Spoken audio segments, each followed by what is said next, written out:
So, you still remember the 90s sitcom, The Fresh Prince of Bel-Air, starring Will Smith? Back in the day when I watched it, that was just for laughs and giggles on ZBC TV. And we used to record episodes on VHS cassettes to watch them over and over again.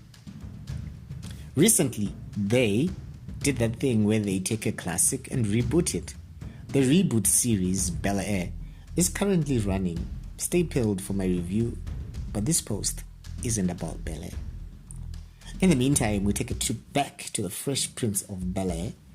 It's only recently, upon looking back at the series, that I realized that beneath the veneer of humor and laughter, it tackled some deep themes like inequality, abandonment, racism, and sexism. In my defense, I was young and still growing.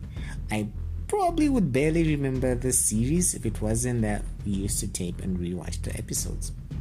Nothing, however, is as crazy as the theory going around, first raised on Twitter by Michael Harriot, that the sitcom was actually about drugs. Hold on, before you start going, no, it wasn't. Think about it. Remember the opening credits and the catchy jingle which went like, "Now this is a story all about how my life got flipped and upside down, and I'd like to take a minute to just sit right there. I'll tell you how I became the prince of a town called Bel-Air. In West Philadelphia, born and raised, the playground was where I spent most of my days, chilling out, maxing out, relaxing, all cool, and all shooting some people outside the school. When a couple of guys we are up to no good started making trouble in the neighborhood. I got into one little fight. My mom got scared. She said, 'You're moving with your uncle and auntie in Bel-Air.' So, the couple of guys were up to no good who were making trouble in the neighborhood. Ever thought what kind of trouble they were cooking up? They certainly were not baking bread.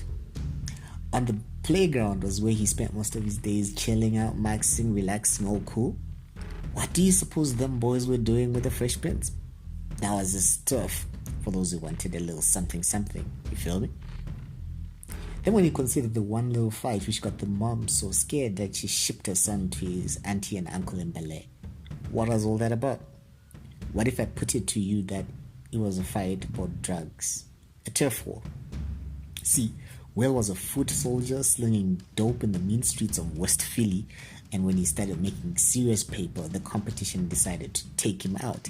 That little fight was actually supposed to be a hit. However, the police intervened. See, it was part of a sting operation. They had been watching Will closely, waiting for him to lead them to the drug kingpin.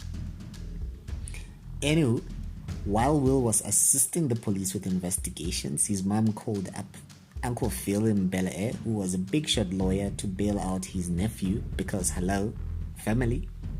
Uncle Phil then swept in, rescued young Phil from the clutches of crime in time, and turned his life upside down.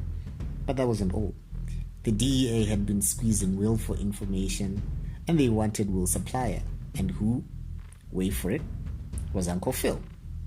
The DEA then cut a deal with Will to give them Uncle Phil in exchange for not doing time.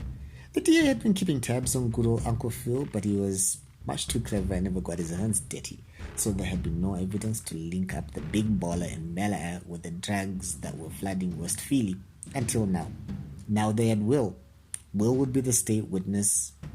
Moving to Bel-Air was part of Operation Take Down Uncle Phil.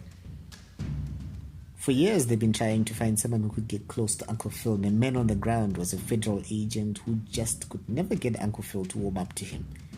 But he would serve as Will's handler, and that was the role Jesse Jeff played. He dropped by to debrief Will and keep an eye on Uncle Phil, who kind of suspected something wasn't right with him, which is why he always threw him out of the house.